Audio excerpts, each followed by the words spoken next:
today we shall study the chapter of morphology of flowering plants. What we will study in this chapter is the morphology. Morphology means the physical structure. So here we will study the physical structure of the different parts of the plant with respect to their functions.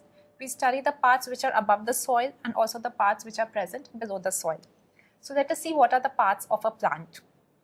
Now every plant has an axis, a central axis to it, which is long and cylindrical. Now this central axis may have branches or may not have branches to it. So to begin with, I can write that there is a plant axis. This axis is either cylindrical, at the same time it's an elongated axis. Now this axis can be branched, means it may have branches or it may not have branches. So it is either branched or unbranched. The axis can be divided into two parts in every plant. The first part is the shoot system and the other part is the root system.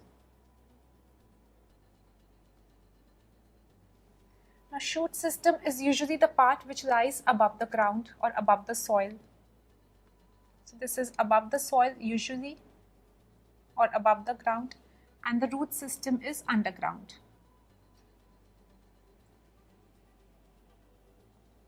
The shoot system is the part which develops from the plumule of the embryo. So this develops from plumule and this develops from the radicle. Here the shoot is usually greenish in color and the root system is brownish in color with some exceptions, very few exceptions. So this is brownish. Now what are the parts of the shoot system and the root system? So the parts which are above the ground are the stem and its branches. Then there are leaves, there are flowers, fruits, seeds. So these all comprise the shoot system. The root system is comprised by only the roots and its branches.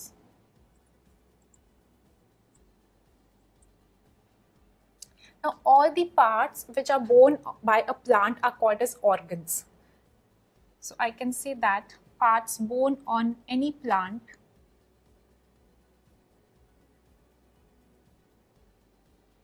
are called as organs of the plant. Now this word, the organs in plants, can be of two types. There can be two types of organs in plants, one being vegetative and the other being reproductive. So we have vegetative organs in a plant and we have reproductive organs.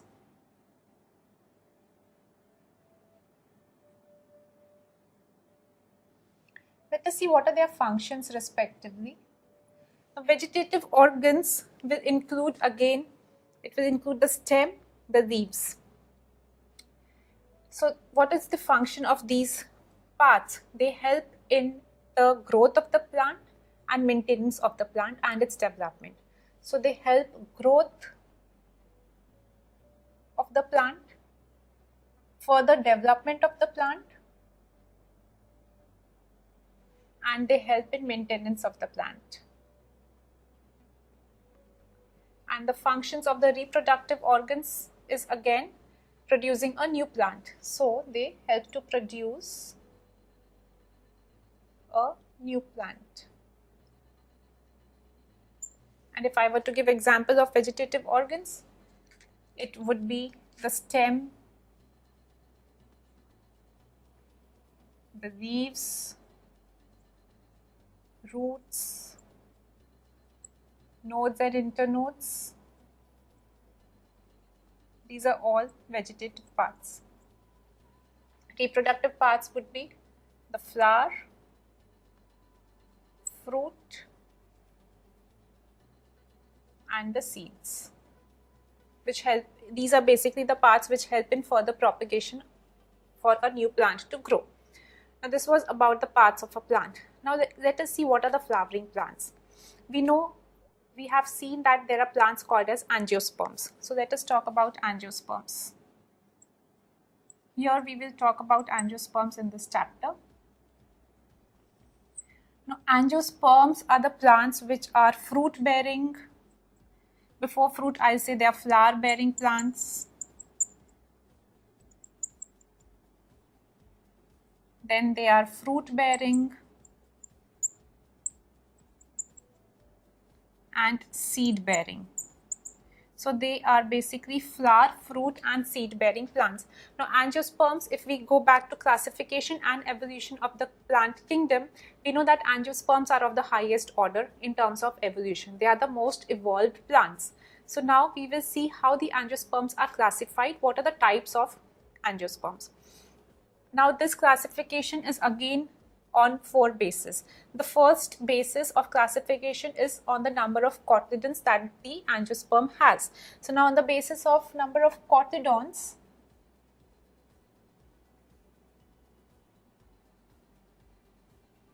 we have the first classification. So the angiosperms we know are divided into monocotyledons and dicotyledons. So we have monocots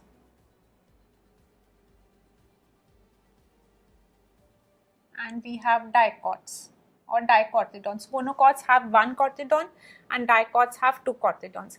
Example of monocot is wheat, rye. In dicots we have examples like pea, sunflower. So these are dicots. Another basis of classification is on the basis of the habitat. So second is on basis of habitat. Here they are divided into land conquerors and water conquerors. So land conquerors are the terrestrial plants.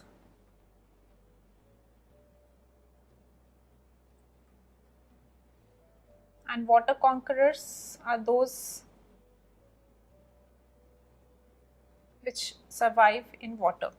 Land conquerors example would be cashew. Water conquerors example we have water lily.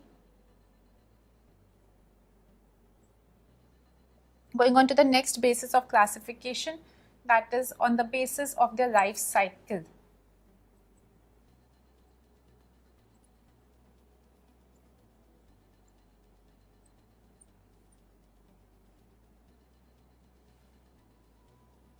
So now on the basis of life cycle, we have 4 types of angiosperms. The first is called as ephemeral.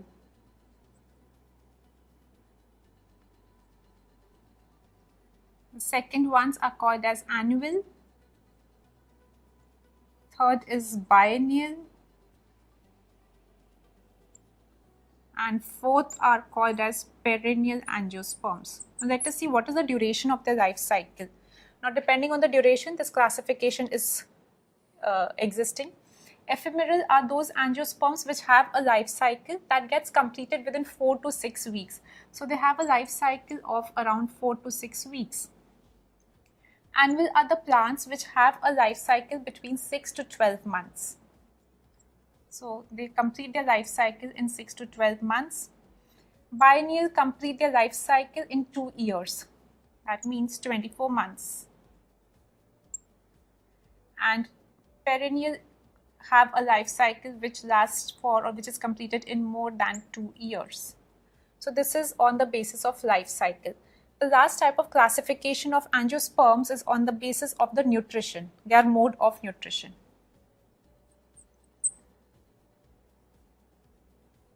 So on the basis of their mode of nutrition, angiosperms are divided into autotrophs and heterotrophs.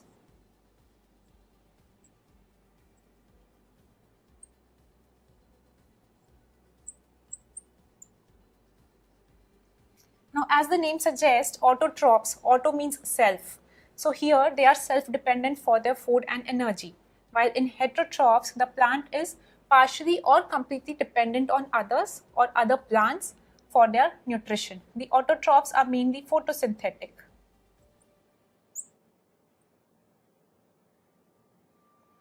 And heterotrophs, as I said, depend on other plants or other hosts for their nutrition and energy, and so as their glucose. So this was the basis of division of angiosperms. In the beginning, we saw what are the parts of a plant: the shoot system and the root system. The shoot is the one which develops from the plumule. Root system develops from the radicle.